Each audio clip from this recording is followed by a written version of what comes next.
So overtime tayo mga katropa, meron tayong ginagawa rito na Click 160. Yung problema ng motor ni boss ay receiver. At yung receiver niya, kapag inon mo yung kanyang knob, yung susian niya, tumutunog-tunog yung kanyang actuator o yung mismong lock ng ating knob, nagkakaroon siya ng trigger. Gumagana naman yung motor niya, pero ito, pakinggan nyo. Yan. Tumutunog tong kanyang lock para ma-open natin yung knob. Yan o. Pero once na binunot natin itong receiver, nawawala yung kanyang tunog. Pero pag sinauli natin, ay tutunog. Yan. Lakas ng palo nyo. So si boss pumunta rito para ipatingin kung ano yung problema. Pero ang problema talaga ng motor niya ay receiver na. So kapag magpapalit kayo ng receiver, sa pagkakalam ko, nasa 10,500 to 11,000 ata, kasama na yung remote, isang set na. Pero may mga paraan naman dito para sakaling hindi magpapalit ng receiver, may mga paraan.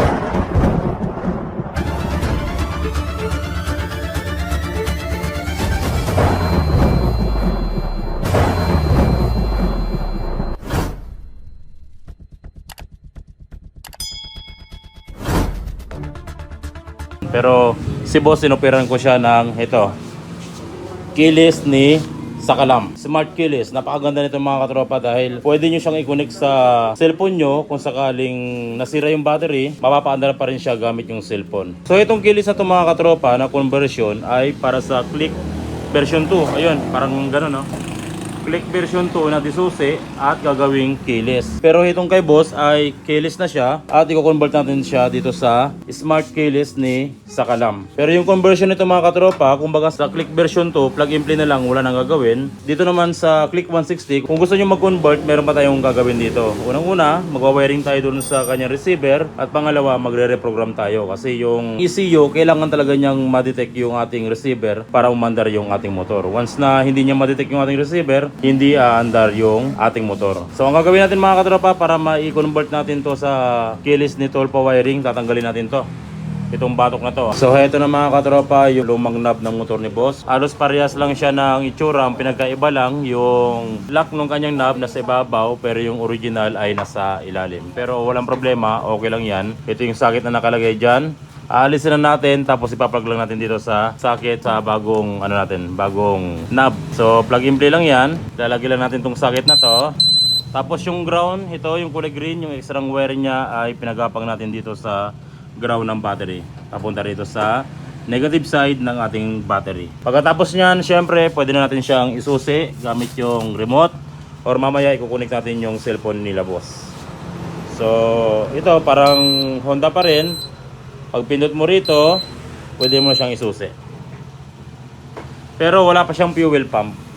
Ang bumubuhay kasi ng fuel pump ay yung mismong receiver. Ito. Kaya doon papasok yung reprogram natin. Mag-i-move off tayo or mag-smart key off tayo. So kapag sinusi natin yan, mayroong panel. Pero wala siyang fuel pump. Ayan. Kahit na naisusi na natin. Tapos syempre, yung ating push button ay nakalagay din sa receiver. Ito. Kaya hindi rin siya magpo-push button. So ang gagawin natin dito, para may push button natin, magmamodify tayo ng wiring dito sa pinanggalingan o dito sa socket ng ating receiver. So ang gagawin natin dito, sa socket ng receiver, hanapin nyo lamang yung solid na yellow wire. Ito, yung solid na yellow wire, tapos yung yellow na mayroong lining na green. Ang gagawin natin, pagsasamahin natin silang dalawa. So ito na mga katropa, yung solid na yellow wire, tapos yung yellow na mayroong lining na green, pinagsama na natin silang dalawa. Pagkatapos nyan ay itip na natin to, silyado na natin. So ito na yung pinagsama natin mga katropa na solid yellow wire, tapos yellow na mayroong lining na green. Naitip na natin yung pinagsama nating wire. Siyempre kapag sinusi natin to ay wala pa rin siyang fuel pump. Tapos siyempre kapag pinush button natin ay wala. Hindi gagana yung push button maski na pinagsama na natin yung solid na yellow wire tapos yung yellow na mayroong lining na green. Wala pa ring push button kasi hindi pa naka-reprogram yung ating ECU na wala yung receiver. So i-disconnect na natin yung receiver doon sa ECU So ang gagawin natin, gamit yung ating laptop or yung MST Pro o kaya Smart FI, pwede na natin pang reprogram yon. Daniel, lagay mo nga to. Pero sa ngayon ay gagamitin ko muna dito yung ating Analyst Pro. Okay na? Tapos dito mga katropa, syempre nakakonect na yung ating cable. Ang gagamitin natin dito ay itong Analyst Pro. So ang gagawin natin ay i-connect lang natin yung ECM natin. Automatic yan, mababasa na ng ating Analyst Pro na kung ano yung model ng ating motor. So yan yung model ng ating motor, K2SA-N02. Yes lang natin. Tapos dito sa settings, hanapin lamang natin yung off immobilizer para ma-disconnect yung ating receiver. Naka-on siya, i-off lang natin. Tapos okay. Tapos i-flush natin. So hintayin lang natin siyang mag 100%. Boss, wag muna nating patayin yung susi ha. Daniel, wag muna patayin yung susi ha. Kasi nagre-reprogram.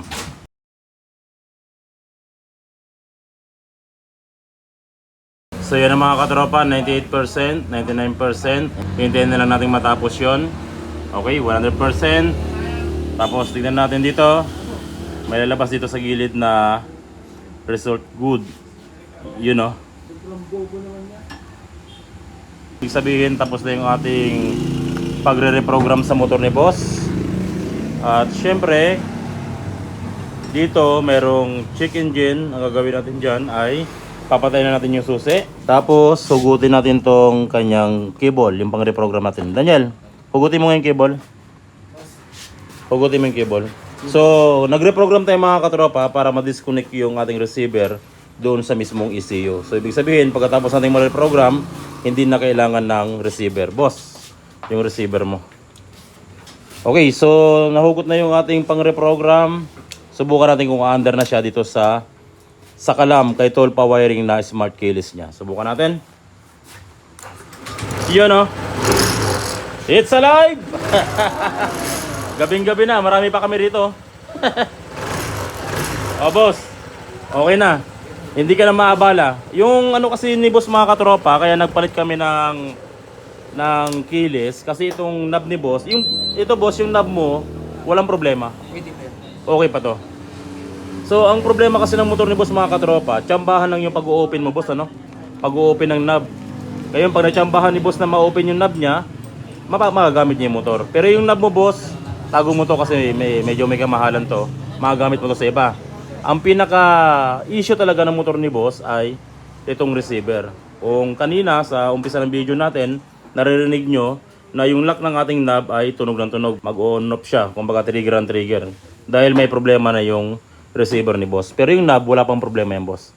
Receiver lang. So ito, mas makakamura si boss sa smart keyless ni Sakalam. So pagkatapos niya mga katropa, may naiwan pa ritong dalawang wire. Itong dalawang blue na mayroong lining na white mga katropa ay ilalagay natin sa signal light para pag gumamit tayo ng remote, magpa-flashing yung signal light natin. So ito, yung dalawang blue wire, dito natin ilalagay sa orange wire tsaka light blue wire. Ito yung kaliwat kanan ng ating signal light. So walang problema dyan kung magbalkaran sila. Basta dito natin ilalagay sa orange wire tsaka light blue wire. So ang kagandahan dito, kapag nasira yung battery or nasira yung remote, may pang emergency ka na pangbukas ng iyong motor. So unahin mo natin yung remote mga katropa. Siyempre, pag pinindot natin, pwede natin siyang paandarin. Yan, kung mapapansin nyo, maandar siya. Tapos, kung sakaling nasira yung remote nyo, ilayo natin. Jordan, ilayo mo nga tong remote. Kung sakaling nawala yung remote nyo, kung sakaling nasira yung remote or nalobat yung battery, yan, ilayo ni Jordan yung remote. At hindi nyo mapa-andar kasi walang remote, pwede nyo gamitin yung cellphone. I-on nyo lang yung anyong Bluetooth. Tapos, kusa na magkukunik yan, iilaw. Ayan. Pag umilaw yan, pwede nyo isusi. At pwede nyo na siyang paandarin. Yun o. Astig o. Gamit yung inyong cellphone. So pag umandar na siya mga katropa, pwede naman yung patayin yung Bluetooth nyo. Walang problema. Aandar pa rin yan kahit nakapatay yung Bluetooth. Kasi naisusi mo na eh. Pero once na pinatay mo, pag namatay yung ilaw, hindi mo na siya uli mapapaandar kasi wala yung remote. So ang gagawin mo, i-on mo lang yung Bluetooth. Once na nag-connect na siya dun sa ating keyless, pwede na natin paanda rin. Yan, umilaw na, tapos pwede natin siyang isusi at paanda rin. Oh, di ba? Astig yung smart keyless ni Sakalam. Toll pa wiring. So yun lang mga katropa, maraming salamat sa walang sawang pagsuporta sa ating channel. Sana tuwing nanonood kayo ng ating video, marami kayo natutunan, nagagamit nyo sa inyong panganap buhay or sa inyong pag-DIY. Maraming salamat mga katropa. God bless at ingat palagi sa pag-wiring.